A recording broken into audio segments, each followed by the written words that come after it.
In today's episode, we have Jono Bacon. So Jono is an absolute expert on how to build community. So if you're looking to launch your own community and not sure where to get started, definitely check out this episode. Jono really breaks down, really step by step, both philosophically and also tactically, how you can build and launch your own community. All right, let's dive into it. Thank you for hopping on the podcast, Jono. And yeah, just for our audience, can you just give a quick summary of your experience with community building and what you've been doing thus far? I've been building communities now for about 26 years. I got into this when my brother came to stay with us for a couple of weeks. I was living at home with my parents, and he introduced me to the system called Linux in the very early days of Linux, where people from all over the world would go online and write code together and build this thing that everybody Mm, could share. And it just kind of blew my mind that this was the thing, and particularly back in the late 90s, where the internet back in England, where I lived, was pretty nascent. Not a lot of people were on it. So I was just fascinated by this, and I just wanted to learn mm, everything I could about how you get people to do cool stuff together. So mm, I, my kind of the first big kind of thing I worked on really was a project called Linux UK, where I kind of built a community of people kind of getting together in the UK who were interested in the system. That led me to go and work for a company called Canonical, where we built the Ubuntu community. And I ran a team where we built a community of about 60 million users, about mm, 340,000 active contributors. So that was people who were writing code, they were creating content, they were contributing on forums, they were running 300 local user groups, they translated Ubuntu into about 120 languages. And then I went to X Prize, where mm. we launched huge incentive competitions. So the first one I Yeah. worked on was a $15 million competition, mainly funded by Elon Musk back then. This is back in Mm, 2014, that challenged teams to build an Android app for a tablet that teaches kids how to read, write, and do arithmetic within 18 months without a teacher. And mm, then I went to run community at GitHub, which is where people build software. And then I realized I like working with like lots of different people. And that's when I started consulting and did that for about 7 years. And then at the end of 2022, I basically fired all my clients and launched this thing called the Community Leadership Core, which is an accelerator where we work with lots of different companies and we provide one-on-one hands-on coaching and accountability. And it's been just so much fun kind of building that. It's a much deeper level of engagement than consulting. So yeah, I'm a complete nerd when it comes to this stuff. beautiful. And is most of your experience, it sounded like with building communities, is it mostly building online communities? Yeah, I mean, I'd say that's the predominant place that I've kind of cut my teeth. But um, what's interesting is communities, when building an online community or an in-person community, it's kind of this spidery web where there's all of these interrelated pieces, you know. So if you build an online community, typically people are running online events and in-person events and content and social media and video and all kinds of stuff. So it's mainly online communities I tend to work with, but a lot of that is kind of running in person as well. Like I run an event called the Community Leadership Summit, for example, every year, where 200 people come together and we build the schedule that morning. There's no schedule until people show up, and we kind of Cool. run this event together. So Cool. Yeah, really interesting. Before we get into like the details of community building, let's just start with what do you define as a community? yeah, I mean, I see it as it's a group of people who come together with a shared interest, and they're able to get all of the, not necessarily all, but at least some of the expertise and insight that's in their individual brains out into a shared space. Mm, So whether you get together for a book club, in a coffee shop, or whether you get together in an online community that builds software, whether you get together in a fitness community, in a Facebook group, it's bringing people together on that shared interest, and then sharing and learning from each other is the thing in my mind. okay, so yeah, I think you pointed out some fundamentals. Like there has to be a shared interest of a community, right? Otherwise, like what's the point?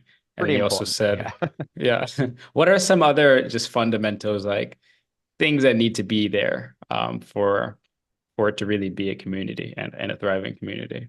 I mean, I think that there's a number of things. A shared interest is one element. I think there needs to be a kind of a meeting grounds, a place where people congregate. So that can be an online, it can be Yeah. Discord or Slack, or it could be a discourse or a Facebook group or whatever.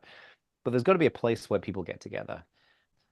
But then, how we go about building a successful community really depends on the type of community you're building. I kind of break it down into three types. I call them kind of consumer communities, which are Taylor Swift fans get together. They love Taylor Swift, but they don't really do anything much beyond being fans of Taylor Swift and enjoying that interest together. Then you get Hmm. champion communities where people come together and they actually help each other to be successful, right? So if you look at the Fitbit community, for example, um, they will organize running groups and they'll do get-togethers and people will create content and stuff like that. And then collaborator communities are where people actually build things together, whether it's Wikipedia, whether it's the kind of the maker revolution, whether it's open source software.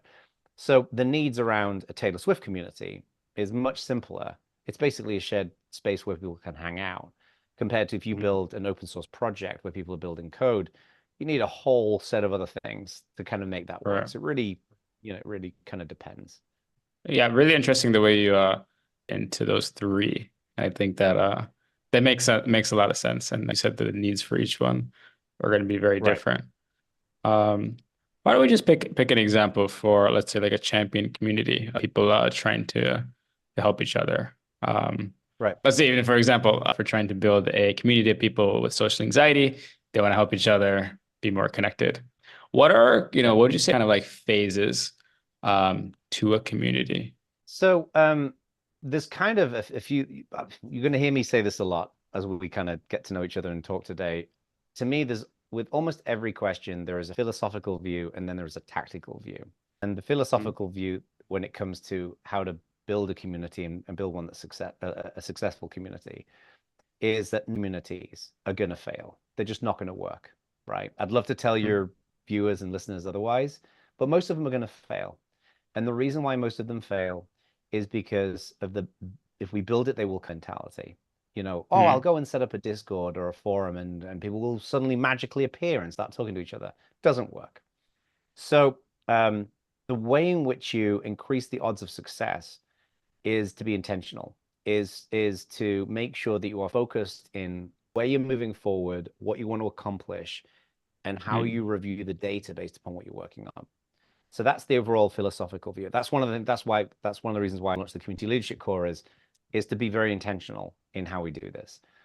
So tactically, there are three phases that people go through when they join a community. They start out as casual members. They kind of show up, they're kind of curious about what's going on. So they hear about this social anxiety community that's on this forum or a Discord channel. They poke their head through the door, and then most casual members will very infrequently show up. Like they'll show up, maybe twice one week, and then maybe not for 2 weeks, and then they may just disappear. The mm, second phase is what we call regulars. This is where people are showing up regular as clockwork every single week. And then a mm, small number, generally about one in every 100, we call core members. And these are your super dorks, right? People who just love everything about this community. It's very meaningful to them. I used to do a podcast years ago. We had this one guy, for example, nicknamed Mr. Ben, and he is in there every single day, right? And he was like a pillar of our community. So the goal here is to get people to go from casual to regular to core. But even when people get into the casual phase, communities tend to freak most people out, right? Like you go into this place, this forum or this channel, there's all these people, you don't know them, they're talking about stuff you don't care about. Why should you come back? So I like to add on kind of a pre-phase where what you do is you identify the challenges that your community members are facing. And then what you do is you double down on delivering high value at low friction. So if you've got a social anxiety community, when I think of the pain points that people have with social anxiety, it's probably going to be things like insecurity and fear. It's going to mm, be how to deal with different types of in-person events, like going to a mixer or going to a conference or going to a birthday party or whatever. How do you develop coping strategies? What are tools and technologies that you can use to make that easier? There's all of these things that probably matter to social anxiety, people who suffer from social anxiety. If we can provide like 5 to 8 quick wins, like useful bits of content that can help that person before we mm, even talk to them about a community, they're going to be much more likely to come into your community and hang out because they've already experienced some value. And mm. so Yeah, there's there's a lot to do, and that's why I say to folks like I believe that community is one of the magical elements of being human, like because we are stronger together, we're empowered together, we can build amazing things together. Um, absolutely. Don't even try building one unless you know that it's going to be quite a lot of work to really build something that's going to gradually nurture people into it. So Yeah. Yeah, I love how you said, yeah, pre-phase, it makes a lot of sense to get people to start looking at you as someone that can add value. And then, yeah, how do you, let's say they get in. Do you, I imagine the beginning as a community leader, you need to do a lot more of the adding the value. I think if you want to get to a place, right, where the community is adding, members are helping each other, how do you get to that yeah, place where, yeah, how do you get to that? Is there like a yeah. threshold you get to that it starts kind of snowballing by itself? Yeah, I mean, there's no specific number. What it is you can think of it this way. Imagine we've got a piggy bank, and every time you put a coin in that piggy bank, the piggy bank is your community member. So every time you put a coin in there, you're adding value, right? So you put 5, 10, 15, 20 coins into this piggy bank. Um, so so much goodwill, so much aggregate value has been generated in that person. That then when you go to the person and say, "Hey, we open to writing a blog post for us for our website," they're going to be more likely to say yes than if there's no coins in that piggy bank or just one solitary coin in that piggy bank. Mhm. Um, it's an exchange of value, right? Interesting because it's we think of the economy, right? Part of the reason why capitalism works is when you can create a product and then you can sell it for more than the cost that it costs you to make that product. Of course, we can make money, and then we can take that money, we can invest that into more product development and market and all the rest of it. And that's one of the reasons why I think capitalism works. It's the same thing with community. The more you focus on the bottom line of adding value to your community members, if you can add maximal levels of value to your community members in the most efficient way, you'll build a community that's really, really successful. And when it comes to like, yeah, you're 100% right. At the beginning, it's you got to do a lot of you got to do a lot of legwork yourself. It's kind of like being a founder of a company. Like when you start a company, you have to do everything, right? You're submitting invoices and you're, you're building software and you're doing marketing, you're setting up systems.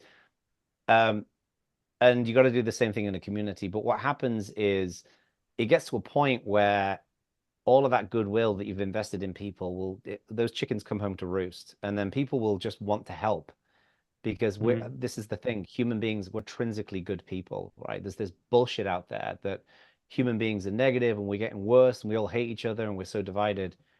I think that's complete bollocks. Like I think people Yeah.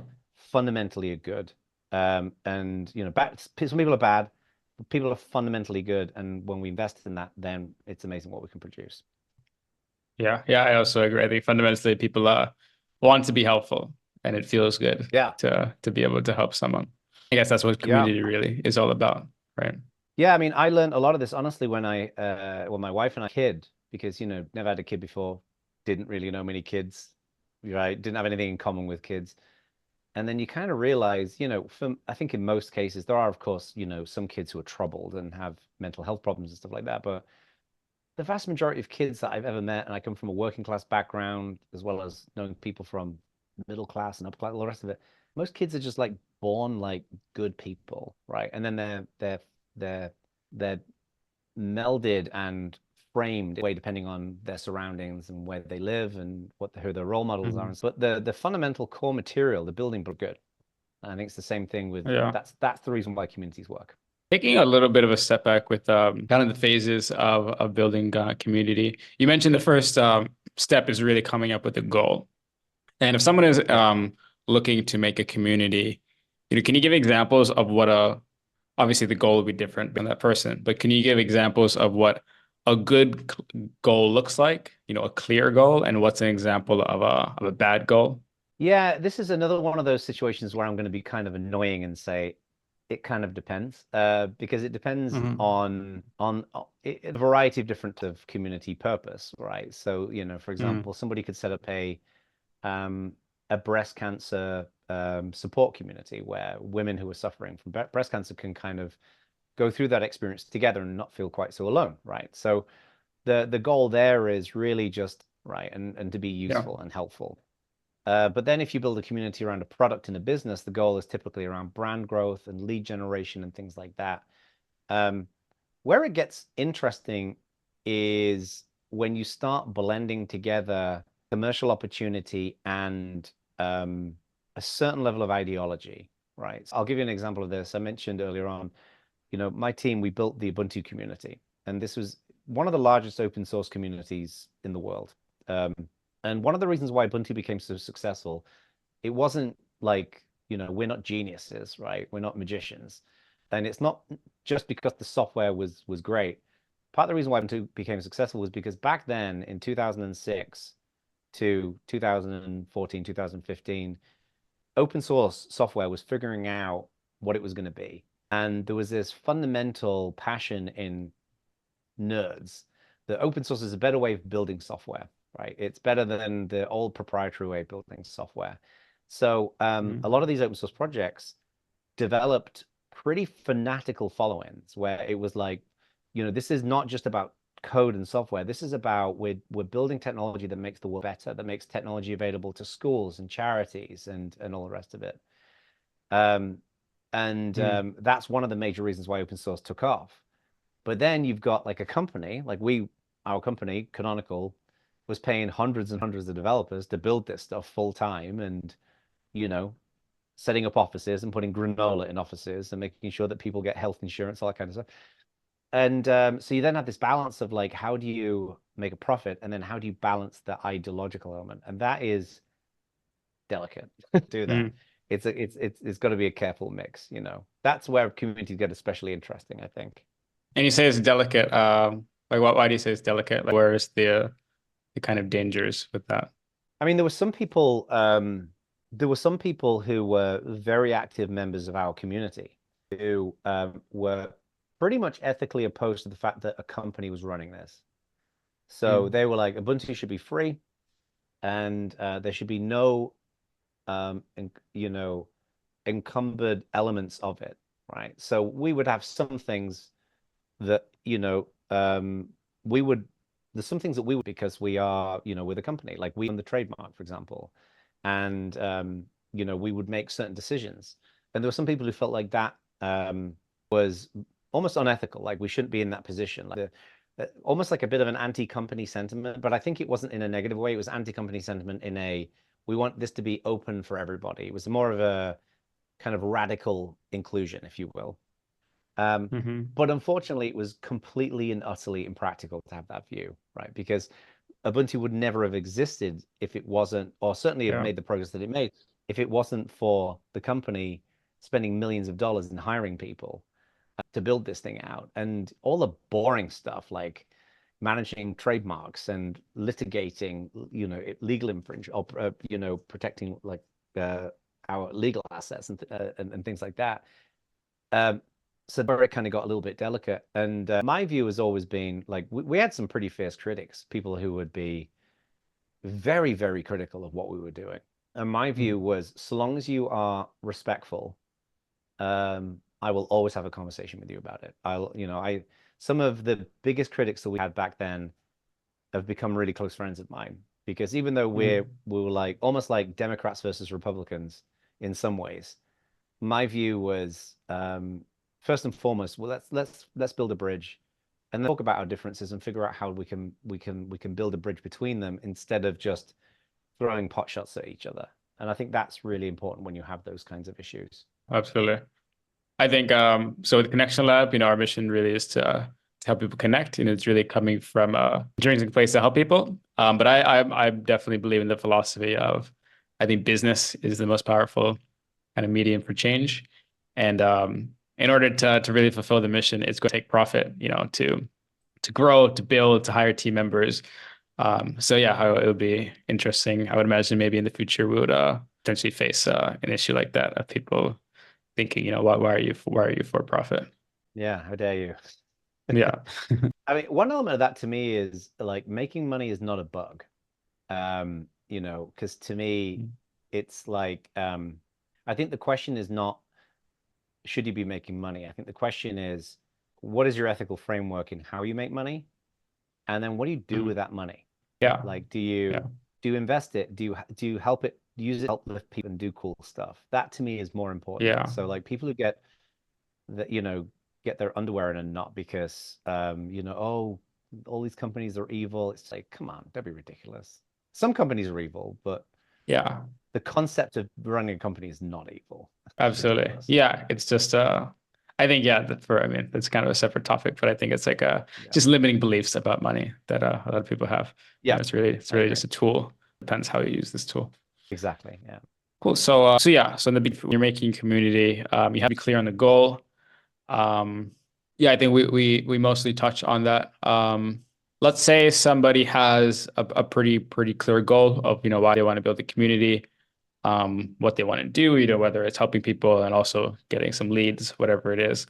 Um, then how do you start? Like, how do you have to someone, right? You have to get some people into the Yep. community. So how do you get it? Yeah. So what I always recommend to folks, and anyone who's listening to this, I would suggest the same thing as well.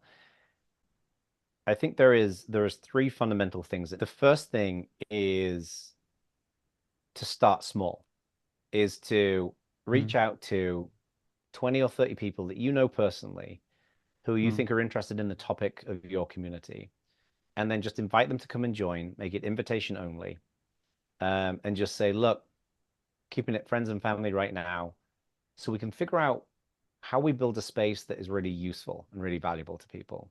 People get obsessed with growth and expansion, and mm, growth is great when what you're doing is working, right? So if you've got a marketing funnel and every step is working correctly, you've got a really valuable tool to achieve an outcome, whether it's selling a product or whether it's getting people to sign up for a webinar, whatever it might be. In a community at the beginning, we have no idea what our members actually want. We can guess, but we really don't know.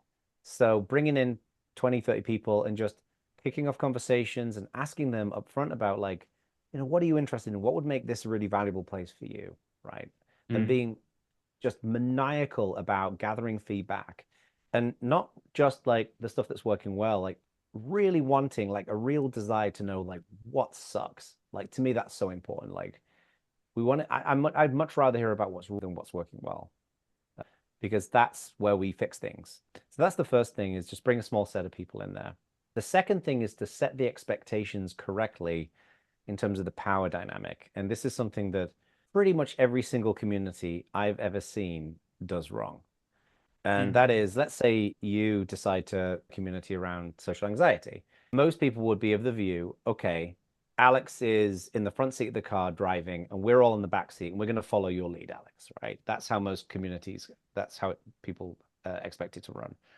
But that's actually not the way to set those expectations, because at that point now you're in a losing position, because they're expecting everything to be perfect, and you feel like you have to make everything perfect. So you don't have any room to maneuver when it comes to making mistakes. So what's important is to set the expectation that your community members have a responsibility in this community. So I'll give you an example. When I launched the community last year, I got my first 10 customers, and these companies are paying multiple thousands of dollars a year um, to join this thing, right? And it's sight unseen. They kind of bought this on faith. My very first session, when I brought everybody together, when we kicked off, I said, I'm proud of what we have today, but it's going to be 100 times better in 6 months. And the reason why is because Hey, a bunch Jonah. of feedback and input and ideas about Hey, how to Jonah, make this sorry, better. Yeah. you cut off for a second. Oh, can you hear me? Yeah, I can hear you now. So I'll go back to the beginning of the last point. So when I launched the community leadership core last year, a number of these companies, we got the first 10 customers, and all of these companies had paid thousands and thousands of dollars to join this thing, right? And kind of a leap of faith, because this thing was brand new. And in my first Hmm. session where I brought everybody together, I said, look, I'm proud of what we've built, but in 6 months, it's going to be way better than it is today. But the Hmm. only way in which it will get better is if you play a role in making this great for you. I'm not a mind reader. I'm not a magician. I will work my ass off to make this the best possible community, but I can only do it if you play a role in helping us to Hmm. shape this. And it doesn't require any work from you. It just requires input and feedback and honesty. And it completely changed the dynamic. And I say that to every community. Make sure you do that, because then your community members feel a certain level of responsibility, and it also provides an Hmm. environment where you can fail a little bit. And then the third thing is the mantra that we have in the community leadership core, which I say all the time as well, is progress over perfection. Is it's better to do something, a little bit of something every week than to try have everything be perfect and then put it out there. Because the people who try to be perfect, they make a fraction of the progress of the people who are out there and it's a bit messy and it's kind of a little bit lashed together, but you're working, you're out in the open, you're making things happen if you're doing that. So progress over perfection is really important. A lot of people get very self-conscious when they launch communities because they're like, I'm launching this thing in front of a bunch of other people and I don't want to appear like a failure. I don't want it to suck and people to talk a load of smack about me. No one cares that much about what you're doing, right? Just get on with it. It'll be fine. So So yeah, start with a small group. So you can, yeah, I think you have a lot more. You're more in the weeds. You know, you can get feedback from individual people, see what's working, see what's not working. And just maybe a tactical question too is, you know, even for that small set of people, 20 to 30 people, like where should they organize it? You know, Facebook group, WhatsApp group, Discord. Do you have any recommendations there? Or I guess it depends. it's a big topic. Community platforms can be broadly broken down into three buckets. You've got forums like Discourse, HighLogic. You've got chat channels like Discord, Slack, Mattermost, Telegram. And then you've got what I call all-in-one platforms, where it's not just a community chat or forum, but there's places where you can create events and you can have a blog and you can do all this kind of stuff. And that includes places like Facebook groups, Mighty Networks, Koros, places like that. Um, so I think the place to start is like, what is the most natural mode of communication for your target audience, right? So if you've got, let's say you set up a book club in your local area and it's just like regular people, it's just consumers. This is not focused on like AI or medicine or anything like that. It's just like people who read fiction or whatever. And if most of those people are on Facebook, then set up a Facebook group, right? It's free. It's great. There's a lot of great features in it. And one of the great benefits of Facebook groups is whenever something happens, people get notifications. So they go onto Facebook to go and look at their sister-in-law's baby photos, and then they see that something popped up in your community. So the most important thing is what's natural to that audience. Another example would be um, executives. If you're building a group for like CEOs, founders, people like that, those people never go to forums. They just don't go to forums.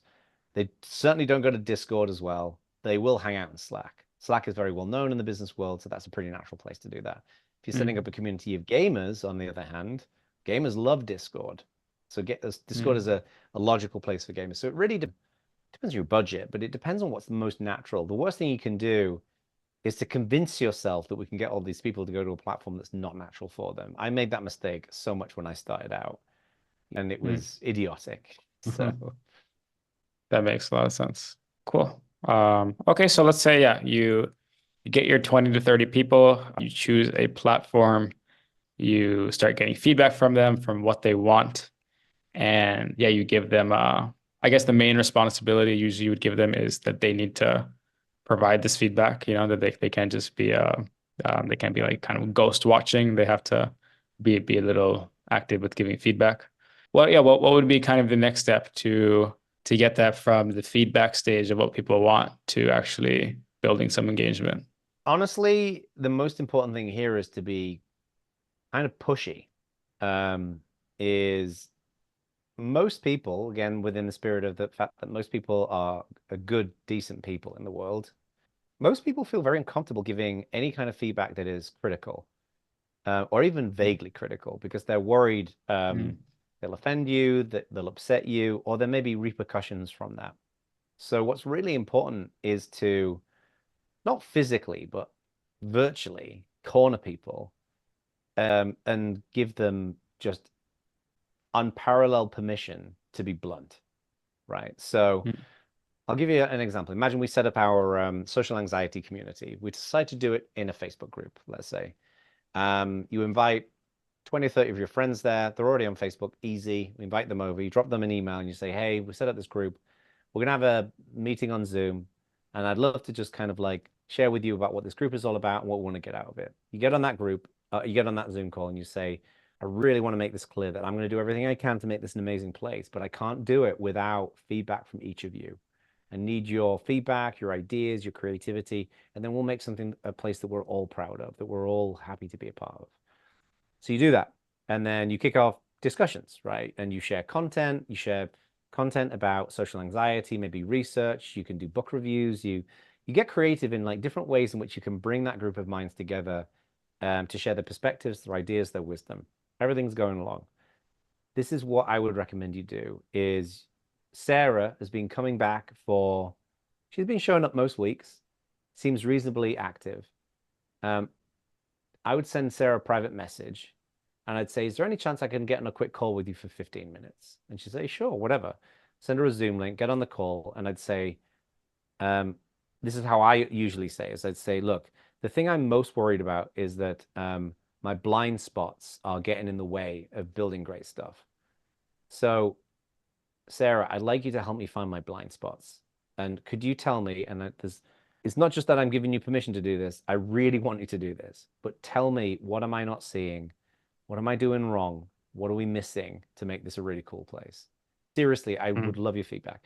Sarah then says, you know what? You do these types of posts, you do these big articles, and they're kind of long and boring and long-winded and a bit pompous at times. When she gives you that feedback, you then say, Sarah, I seriously really, really appreciate this. This is amazing. And then you take that and you think, okay, how do I take that feedback and how do I do something with it? Right? How do I, and I don't think you have to respond to everything. And the most important thing is you only listen to feedback from people who are genuinely your audience. And the worst thing anyone can do is to listen to people who are not in your audience. Right? That's why you never listen to trolls. They're not in your audience. They're idiots. Right. So, if Sarah's in your audience and you get that, now that's a little piece of gold that you can mine into something that will add value in your community. And we just keep doing it over and over and over again.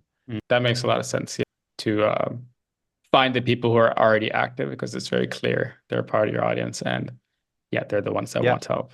That makes And sense. A also, lot of honestly, sense. another thing as well is the people who are less active, if you've got their details, if you reach out and say, hey, I saw you joined our community and you logged in once and you haven't come back. Why, like, what are we missing? Like, what would give you a reason to come back every day? That's a great question to ask because then they'll just start getting all gooey and aspirational, like, oh, it'd be cool if you did this, and if you did this, and if you did this. And you just write those down. And not only does it generate great insight and data, but it also just sends a super cool message to those people like, wow, this guy Alex set up this social anxiety community. I went there once and he offered to get on a call with me and just listen to me. Like, what a cool guy. Like, it's awesome, So Yeah. Yeah, it makes them feel really welcome, right? And that you yeah, actually want to help. exactly. Beautiful. And I guess with this whole process of getting feedback, you're really trying to understand how you can add the most value to these people, right? Yeah. Yeah, I mean, the word transformational is overused, uh, I think. But fundamentally, the communities that really have the biggest impact are transformational. They, one person enters the building and another person leaves the building. And that is the ultimate where we want to get to. That's the tip of the pyramid, right? So the more you can figure out what needs to happen to transform people, the better, right? So, I have a business coach, this guy called Brian. I've been working with him for about 2.5 years now. And it's been a genuinely transformational experience. Like, he has just completely changed my worldview in a very, very, and what gets me so jazzed about communities is that's a one-on-one experience between me and my business coach. And it's an expensive proposition. I pay him a lot of money every month to have that privilege to talk to him. And in so many communities, you get those like transformative moments. I've had it myself in thousands of times in communities that I've been a part of where I've been in a bar drunk with somebody and they've said one thing and it's changed my worldview. Or I've been at a conference and I've been hanging out with somebody and they've shared something that's just been kind of a complete game changer. So we want to kind of trigger those transformational moments. That's where communities become pretty magical at that point. Yeah, absolutely.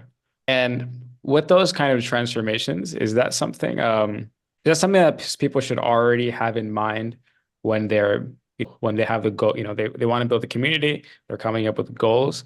Do they need to know all these details of like Because it seems like you want to get the feedback to know really how you can create those kind of transformative moments. So is it okay for someone to build a community with this kind of just a niche in mind, and then as the community as they start engaging with people, then come up with more kind of clear goals as far as like products or services to offer? Or is it generally Yeah. better that they have a product or service first? Yeah. You know, it's interesting. Mr. Beast, who's one of the most well-known YouTubers in the world, when Mhm. people ask him all the time, like, how do you generate the same kind of success that you've had? And he says the same thing over and over again. And he's just like, make new videos every week and make each video a little bit better than the last video.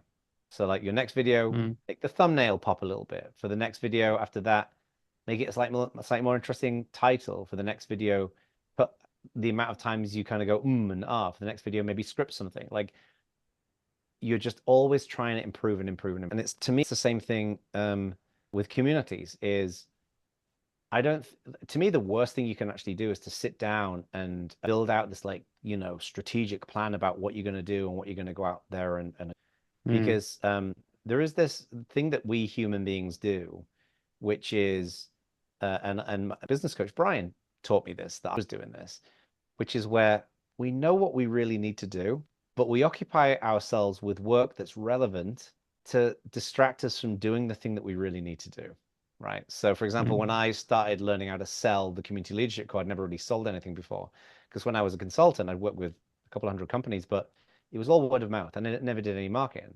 But when I launched the mm, community leadership core, because the joining the community leadership core is a lot less than I was charging with consulting, I knew I was going to have to build a sales pipeline. So I spent hours on, building out spreadsheets and tracking systems for how I was going to manage my sales and creating sales scripts and all this kind of stuff. And Brian would say to me, you know what you need to do? You need to go out there and start selling. All of this stuff is mm, cool, but you're not selling. mm, So a lot of people, when they want to do something, they create these big plans because it's fun creating plans. Whereas mm. actually going out there and really launching that community and getting that first 30 Yeah. people in there, it's kind of nerve-wracking, right? But just don't worry about it. Get it out there, go do it. And then just every week, make that week a bit better than last week, right? Try new Mm, conversations, try new content, reach out and gather more feedback from people. Get creative in how you run online events and sessions and things like that. And it's cool. You'll find all kinds of different things that you can do. And the of it getting better and better is kind of addicting. yeah. So really just take some action, get the feedback instead of trying to, because you can't Yeah. plan it all out. Yeah. Yeah, and because there are the very, very like, management consultants, like places like McKinsey and Deloitte and stuff like that, and they will create for you a 2-year plan for this, that, and the other companies. And it's all horse shit because nobody realistically knows what they're doing a year from now. Nobody. Yeah. Yeah. Nobody watching this knows what they're going to be doing accurately a year from now. It's one of the things I would say to people at companies who I work with, like when they're like, "Oh, we're going to create our annual plans." Like, don't do that. You're just Yeah. wasting your time. You're doing busy work that's stopping you doing the thing that actually makes a difference. So that's why I like to break things down into quarters. When we work with our members in the community leadership core, we just map out the next 3 months because you know pretty much where you want to be going in the next 3 months. It's short enough to plan work and be intentional. And also it's long enough to do meaty work without getting bogged down. And because if you map out the next year, the worst thing that people can do, and people do this all the time, is, well, we have the plans, we've got to stick to the plan, even though what's in the plan doesn't make any sense anymore. Yeah. Yeah. So, Avoid like sometimes yeah. doing nothing is the best thing you can do. Yeah. And I guess what that is going to be tied with goals. So do you have a recommendation as far as like how, a timeline for a goal? Like, is it better for people to make shorter goals, like a 3 month goal, I guess, instead of like a 1 year goal? Yeah. Any advice you can give people like on that goal setting process?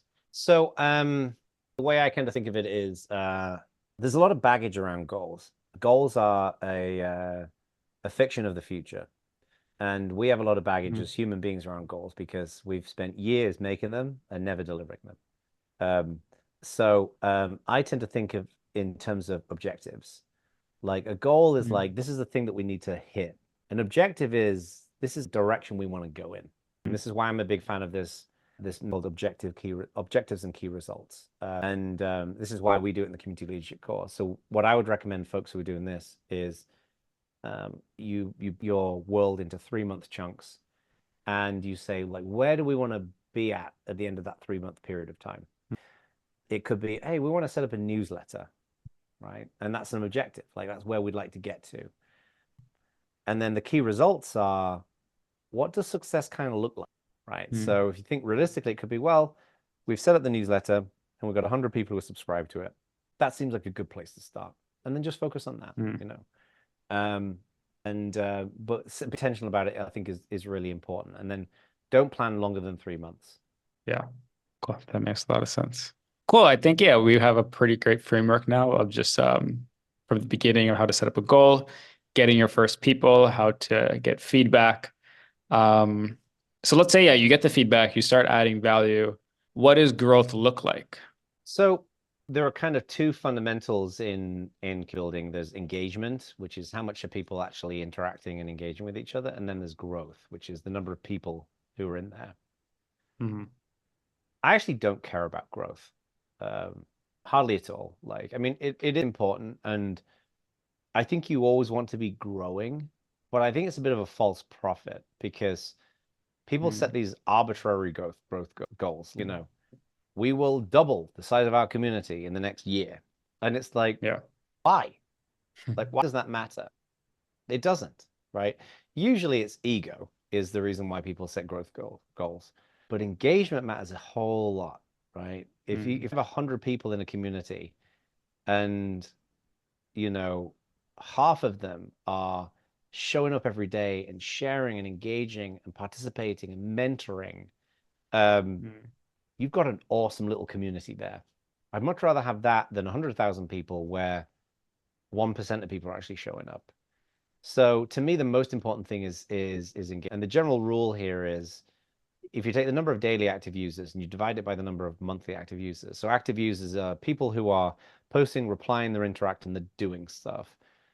Um, that gives you like a stickiness percentage, DAU, MAU, and you want that to be at least 20%. So about 1 in 5 Mm. people should be active in your community in some meaningful way, because the rest of them are up.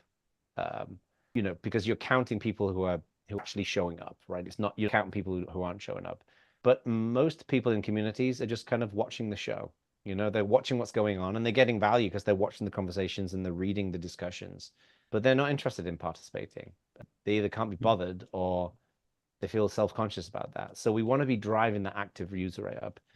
And then when it comes to growth, like I say, who cares? Like, Yeah. So engagement is the really what everyone should focus on.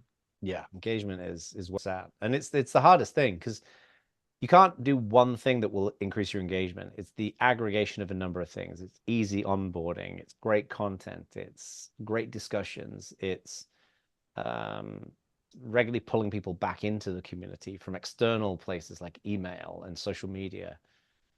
It's the Hmm. way in which you support and encourage people, right? It's all of those things when they come together manifest in this active user score, which is your engagement level. So if that's growing, you're on the right track. If it's plummeting, something's wrong. So Yeah, yeah. And I think that makes a lot of sense. Yeah, I think a lot of people, businesses, they focus on the just the number of how many members as kind of how successful it is. But I guess right. it doesn't matter, right, if you have that many people, but nobody's engaging. Yeah. Yeah. Is there any other, so I think that would be, we can call it like an example of a mistake that people can make when trying to build communities is focusing on growth versus engagement. Are there other kind of big common mistakes you see that are going to kind of make or break someone's effort to build a community? Yeah, I mean, God, there's all kinds. I could probably write a book about mistakes that I've made, let alone anybody else making. There's a few that kind of really spring to mind. I'm not sure if I would describe this as a mistake as much of a problem, and that is lack of belief. Like, part of what makes a community work is you've got to see the potential in that group of people, right? Like, um, Mm. I know this guy who's a founder of a company. They're a software company, and he's kind of a pessimist. He's like, oh, I'm not sure if this is going to work. Oh, well, we kind of tried that and it didn't really work out. And his company is going to fail. There's no doubt, because you can't run a company successfully unless you're a builder, unless you're like, oh, just think about what we could do here. This could be so cool. Hmm. And Yeah. that is, I think, especially important in communities. You've got to believe that you can do it, even though all of the data is telling you it's not working, right? Because that just maniacal commitment to give it a go is everything. So I literally had a call with a company this morning where the community manager and the founder, sorry, the head of marketing, they were like, well, our target audience here are kind of like, people who've been in this industry for years, and I don't think they care about going to communities. And I was pretty blunt with them. I was like, look, this will fail because you've Yeah. already decided it's going to fail. So that's Right. one thing. I think you've got to have some belief there. I think the other thing as well um, is not including, not, is that what I mentioned earlier on about not including your community members in shaping what that community looks like. The amount of times I've been to a Mm. forum and I see like a community, the leader or a community manager, and it's just their avatar over and over again. They're kicking off all these conversations. They kick off lots of conversations, but that's the worst thing you can do, because then it just looks like it's just one person talking to themselves. So if you reach out to one of your community members and say, hey, I think there's an appetite around discussing this particular topic. Let's say we're talking about the social anxiety thing. And you say, I was chatting to somebody the other day and they were talking about this great book that they read. Would you mind kicking off a conversation asking people for their favorite social anxiety books? And that person will almost Mm. always say, yeah, sure, I'd be happy to do that. And then you say, oh, also make sure you tag, Jessica and Bob and Mohammed, because I think they might be interested in it as well. Mm. And then when that person kicks off that conversation, now the community is diversified in terms of people who are starting conversations. So don't try and do everything yourself, I think is another key mistake. And then the Mm. final one, just in terms of the big ones, is expecting results too soon. Like it takes at least six Mm. months to a year to get something going. Like and your seatbelt for a long slog, because it's not going to happen overnight. So, but it will be worth it. So Mhm. Yeah. And then with that time range of like six, let's say at least 6 months, to put some expectations, like how much time do you think a person would need to be putting into their community to keep it from just going inactive and to grow it? yeah, I mean, this is one of those things where it's kind of long a piece of string. Um, I think that you need to be putting in at least a couple of hours a day to keep this thing going. Not just having conversations in your community and kicking things off. There's this view out there that community, when you think of a community, it is the forum, it is the chat channel, it is the community platform. And I don't see it that way. To me, the community is the aggregation of everything that you do to build meaningful relationships at scale with an audience. So if you're building your social anxiety community, you may decide to run it in a Facebook group, but it's not just that. It's your emails that you send out. It's the events that you run online. It's the webinars that you Mm. do. It's the promotion that you do on social media. It's all of those pieces play a role. They're all cogs in this machine of building this amazing community. So you need time to be able to put into like, you know, not just engaging with your community members and being responsive. That's like table stakes. But it's also in terms of creating social media and creating cool content and putting it out there. That's really important. The ideal mindset here is somebody who just is constantly trying to move it forward. Is like, always thinking of creative new ideas to move their community forward. Yeah. So it's really aggregate. It's not just one place. It's really all the Not efforts one that place. are helping Yeah. those people. Yeah. Yeah. All right, yeah, I got a lot of amazing information. I think anyone listening that is looking to start a community has a lot more clarity on how to move forward, some of the potential mistakes and what to avoid. Any advice you would give on anyone building a community that wants to build a community?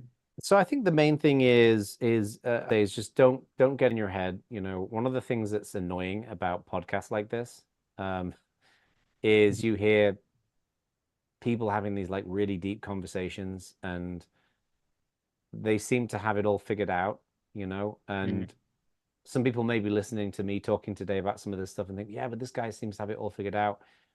When you basically do the same thing for 26 years, that's what happens, right? Is you just have more exposure to the subject matter than you'd expect.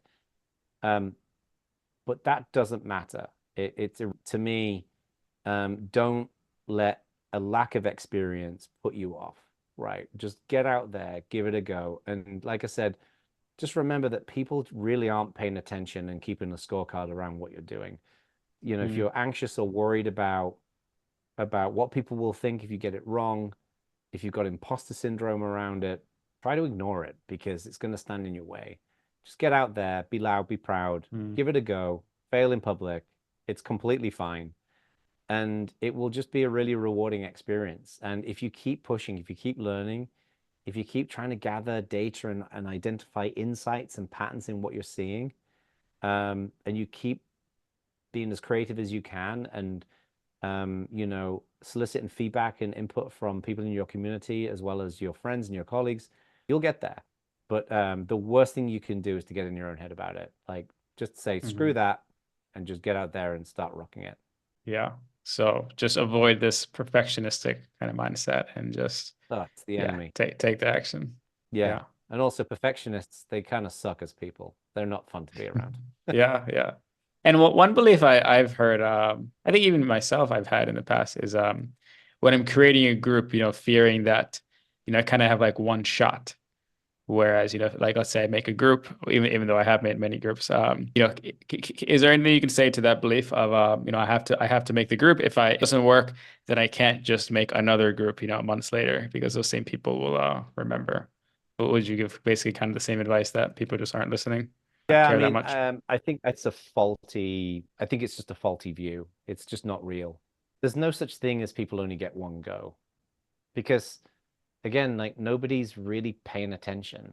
Like, I think this Mm, is one of the downsides of social media is we've all become a bit inward looking and a mm, little bit yeah. narcissistic in some ways that people really are paying attention. I'll give you an example of this. When I worked at this company and I there for about 7 months and I quit because to cut a long story short, it was almost impossible to get anything done in this company. It was a broken culture. And um, it was so hard to get anything done that they were basically paying me more money than they should have been doing to do a job that they could have paid someone a lot less money. So I said, like, I'm going to leave. I felt like it was the right thing to do. First of all, I wasn't happy. And secondly, they were overpaying someone. But when I made that decision to leave, it's the one and only time in my life I've ever had a panic attack. Literally like brown paper bag over my face. And when the dust settled after that panic attack, I sat down and I thought about like why did that happen? And it was embarrassed to admit to myself it's because I was worried what other people were going to think. Oh, he went to this company, he lasted like 7 or 8 months, he didn't do very well. And then Mm, I realized like nobody cares. Nobody's watching my career like a hawk. Like, and if they yeah. are, then they're a bit of a sad case. So it's the Yeah. same thing with anything you do. If you do start a group and it doesn't work out, so what? That's fine. Like, I think the most important thing is where we fail is when we stop learning. And I think as long as we're always learning and that's why to me failure is more important. It's a cliche, but failure is more important than success because when we Mm, fail, when something doesn't go right, there's a body on the ground. We can look at it, we can analyze it from different angles. So to me, it's a gift. So if you yeah. start a group and I promise you this will happen, if you start a community, it will be crickets in the beginning. You'll be doing everything you can to try and get it going, and it will feel like nothing's working. It's not that nothing's working. You're just excluding things that don't work. Like you're just saying, okay, well, I know this thing doesn't work and this thing doesn't work. You're shedding wood and you're Mm, whittling it down into something that will work. So, yeah, just keep going. And yeah. it'll be worth it in the Definitely. end because when you build a community and it works, it really is. I mean, this is again an overused word. It's a pretty magical thing because you've built Mm, something that really is meaningful to people, and that's right. that's amazing. Absolutely. Beautiful. Yeah, thank you for all this valuable info. And yeah, tell us a little bit more about just lastly, a little bit more about what you're working on. You mentioned community Yeah, the leadership. community leadership. Yeah. Yeah, what is that? So, so the community leadership core is a It's kind of hard to explain because I'm not aware of anything else quite like it. It's not a course, it's not a training course, it's not a consulting package, it's not a cohort. It's kind of like an accelerator. What happens is we help our members build consistent community growth and engagement every quarter. And what happens is people sign up for a year. Beginning of every quarter, we help them to put together those objectives and those key results. We provide unlimited one-on-one coaching. We don't just give people information like consultants do. We literally will share our screen, we'll review their work. Today I was reviewing blog posts, I was optimizing landing pages, I was doing all kinds of stuff. But also we hold people accountable. Like, when people say they're going to do something, we note that down, we check in on folks, we make sure that things are moving forward. And when things aren't moving forward, we try to figure out what's the stop energy, what's the blocker, so we can resolve that and keep things moving forward. And then at the end of the quarter, they put together an overview of what they delivered. So every quarter they're celebrating all the stuff that they're doing. And we got some absolutely amazing companies, like earlier stage companies who are up and running. We've got some bigger organizations. I'm not entirely sure who I can share publicly, like who are members, but we have some big companies as well, some large charities as well are members. But if you go to communityleadershipcore.com, you'll be able to find out more about it.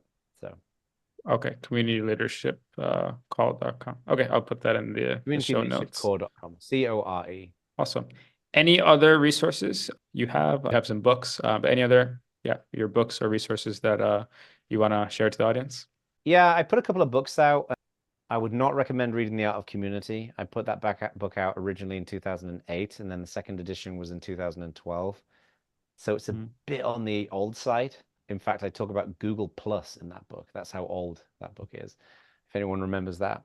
But I wrote a new book. It came out a couple of years ago. It's called People Powered.